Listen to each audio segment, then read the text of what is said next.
Sonu daily blogs में आपका स्वागत है। Happy new year. नया वर्ष सभी को मंगलमय हो, सब स्वस्थ रहें, खुश रहें। पिछले ब्लॉग में आपने देखा था हमारा पुरी का पहला दिन, जगन्नाथपुरी दर्शन, भीड़, भक्ति और गोल्डन बीच का सुकून। अगर आपने वो ब्लॉग नहीं देखा है तो जरूर देखिए, क्योंकि आज का दिन उससे बिल्कुल अलग होने वाला है।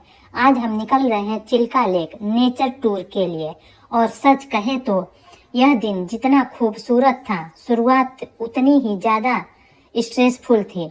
हम सुबह से ही घर से निकल पड़े थे, लेकिन हमसे एक बहुत बड़ी गलती हो गई थी। हमने डीटीसी बस की बुकिंग समय पर नहीं की थी। जब हम पिछले दिन पुरी पहुंचे तो पता चला कि बस की ऑनलाइन बुकिंग अब पॉसिबल नहीं है। फिर हमें मजबूरी में एक प्राइवेट एजेंट के थ्रू बुकिंग करनी पड़ी।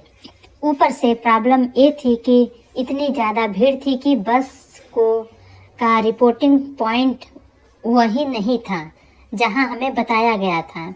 हमें बोला गया था कि रिपोर्टिंग पॉइंट तलबनिया में है, जो कि बाली पंडा से करीब 10 किलोमीटर दूर था। बस हम वहां पहुंचे ही थे कि हमारी बस पूरी तरह भर चुकी थी। एक आदमी आया और बोला, आप इस वाली बस में बैठ जाइए, अगली कब आएगी कुछ पता नहीं। हमें उस वक्त बस में बैठा दिया गया, और हालात ऐसे थे कि हमें कंडक्टर की सीट पे बैठना पड़ा। शुरुआत सच में बहुत स्ट्रेसफुल थी। करीब 2 घंटे तक हम उसी अनकंफर्टेबल सीट पे बैठे रहे, और बस आखिरकार हम सतपाड़ा पहुंचा पाई। लेकिन जैसे ही बस की खिड़की से चिल्का लेक दिखना शुरू हुई, सारी थकान, सारी इरिटेशन धीरे धीरे एक्साइटमेंट में बदलने लगे। जहां हमारी बस रुकी वहां छोटे छोटे लोकल रेस्टोरेंट थे। वहीं बोटिंग के बाद खाना भी मिल रहा है और वॉशरूम की सुविधा भी थी। बोटिंग पॉइंट की तरफ जाते हुए हमें लाइफ जैकेट दी गई, जिसकी कीमत थी 20 रुपीज प्रति व्यक्ति। बोट राइड का चार्ज था 400 प्रति व्यक्ति, और बस का किराया था 350 रुपये प्रति व्यक्ति। जब हम बोट में बैठे, जिसकी कैपेसिटी थी करीब 8 लोग, लेकिन उसमें 12 से ज़्यादा लोग बैठा दिए गए। फिर बोटमैन ने मोटर स्टार्ट किया, और जैसे ही नाव किनारे से दूर गई, चिल्का लेक की असली यात्रा शुरू हुई। चारों तरफ पानी पानी, छोटे छोटे आइलैंड और कुछ जगहों पर घर भी दिख रहे थे। उस समय दिमाग में बस एक ही सवाल था, यहाँ कौन रहता होगा? इनकी जिंदगी कैसी होती होगी? जब साइक्लोन आता होगा तो ये लोग क्या करते होंगे?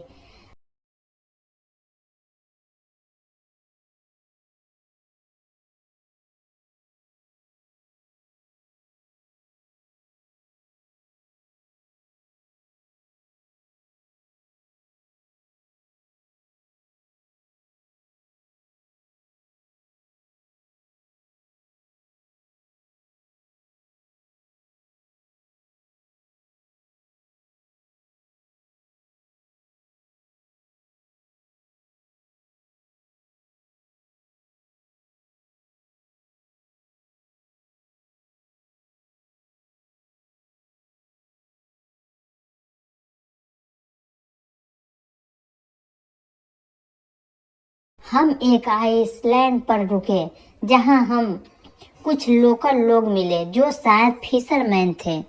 उन्होंने हमें उस दिन पकड़ा हुआ क्रैब दिखाया और ऑयस्टर भी दिखाया, जिनमें पर्ल होते हैं। उन्होंने पूरे प्रोसेस के बारे में बताया, कैसे पर्ल बनते हैं और ऑयस्टर को खोला जाता है, और उनकी पूरी लाइफ साइकिल। यह एक्सपीरियंस इतना इनसाइटफुल था कि हमने डिसाइड किया हम इस पर एक ब्लॉग अलग बनाएंगे। तो पर्ल का मिस्ट्री जानने के लिए एक अलग अनकमिंग वीडियो जरूर देखिएगा, जहां फिशरमैन खुद पूरी कहानी बताएगा।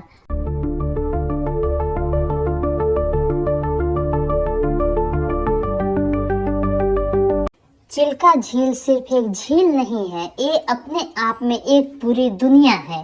ये एशिया की सबसे बड़ी खारे पानी की झील है और इसे भारत में सबसे इकोलॉजिकली रिच जगहों में गिना जाता है। यहाँ झील और समंदर दोनों की एनर्जी एक साथ महसूस होती है, क्योंकि यहाँ का पानी कभी मीठा होता है और कभी खारा। जैसे जैसे हमारी बोट आगे बढ़ रही थी, चारों तरफ पानी ही पानी, छोटे छोटे टापू दिख रहे थे और दिमाग से बस एक ही सवाल चल रहा था, यहाँ रहने वाले लोग अपनी जिंदगी कैसे जीते होंगे? जब साइक्लोन आता होगा तब क्या करते होंगे? उनकी पूरी लाइफ इसी झील के साथ जुड़ी हुई है। सतपाड़ा वो जगह है जहाँ से चिल्का झील की असली कहानी शुरू होती है। यहाँ ज़्यादातर लोगों को रोजी रोटी फिशिंग, बोटिंग और टूरिज्म से चलती है। सुबह सुबह मछुआरे अपनी नाव लेकर निकलते हैं और पूरा दिन झील के साथ बिताते हैं। ये लोग चिल्का को सिर्फ देखते नहीं हैं, ये इसे जीते हैं।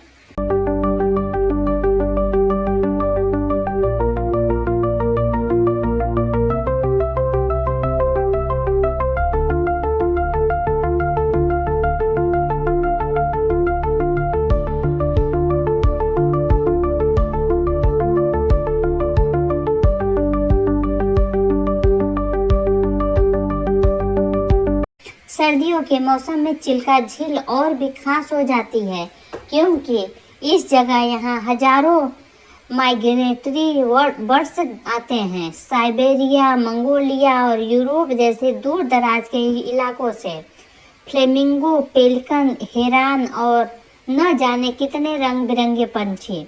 जब ये उड़ते हैं तो पूरा आसमान जिंदा सा लगने लगता है।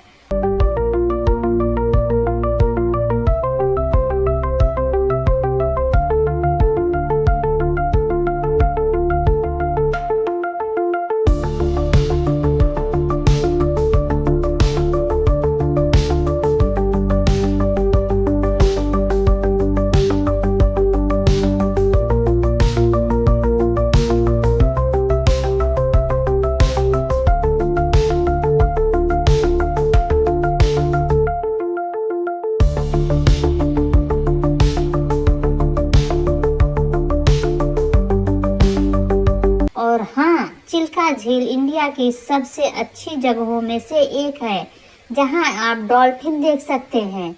ये इरावदी डॉल्फिन होती हैं, जो बहुत ही शाय और शांत नेचर की होती हैं। ये ज़्यादा देर तक पानी से बाहर नहीं आती हैं, इसलिए इन्हें कैमरे में कैद करना बहुत मुश्किल होता है। लेकिन जब एक झलक भी दिख जाए तो वो पल दिल में बस जाता है और दिन बन जाता है।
चिल्का झील का एक और अनोखा हिस्सा है इसका सी माउस, जहां झील और समुद्र आपस में मिलते हैं। यहाँ पानी की लहरें, हवा और साउंड सब कुछ अलग रहता है। एक तरफ शांत झील, दूसरी तरफ विशाल समुंदर, दोनों का मिलन देखने लायक होता है। ये झील मोतियों के लिए भी मशहूर है। यहाँ के लोकल फिशरमैन ऑयस्टर से मोती निकालने का काम करते हैं और ये प्रोसेस बहुत ही धैर्य और मेहनत से जुड़ा होता है।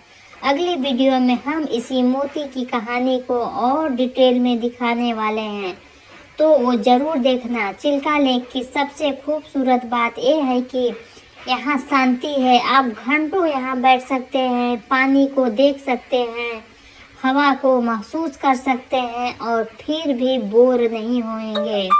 ये जगह आपको धीरे धीरे सिखाती है कि ज़िंदगी हमेशा भागने का नाम नहीं है। कभी कदा शांति से बैठो और महसूस करो और अपना ज़िंदगी का मज़ा लो और ज़िंदगी को जियो और खुश रहो, स्वस्थ रहो। हमारा फाइन डेस्टिनेशन था सी माउस, जहाँ समुद्र और चिल्का झील मिलते हैं। वो जगह भी एक आइसलैंड जैसी थी। वहाँ कुछ छोटी शॉप थी जहाँ सी फूड, स्नैक्स और कोकोनट वाटर मिल रहा था। हम सी माउस तक चले, बीच देखा और वहीं रेत पर मैंने स्टिक से एक स्माइल भी बना दी।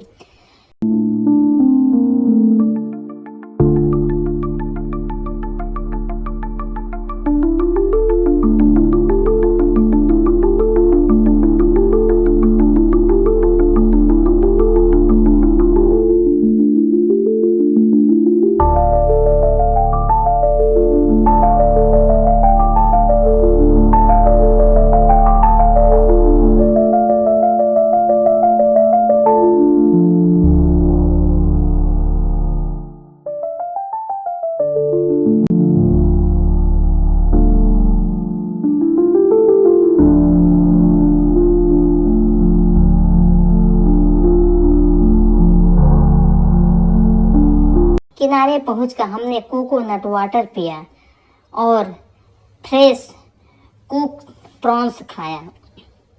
फिर दोबारा बोट में बैठे और सिर्फ 15-20 मिनट हम वापस स्टोर पहुंच गए। सच में चिल्का लेक ऐसी जगह है जहां आप घंटों रह सकते हैं और बोर बिल्कुल नहीं होंगे। खाना खाकर हमने बस पकड़ी और पूरी की तरह वापस निकल पड़े। रास्ते में सतपाड़ा में रूरल लाइफ दिखी।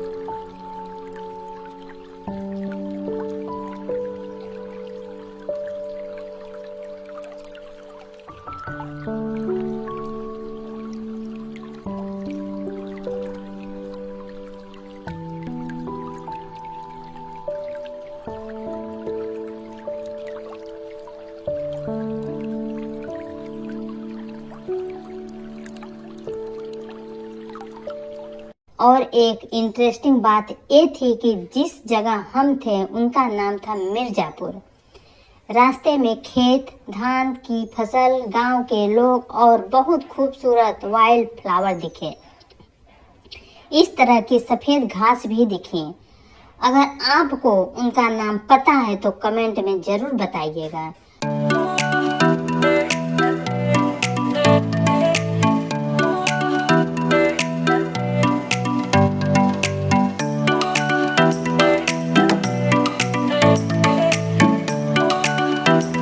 पूरी पहुंचकर शेयर ऑटो लिया और घर की तरफ निकले। रास्ते में न्यू मरीन ड्राइव रोड पर रुके और डोसा और कॉर्न खाया।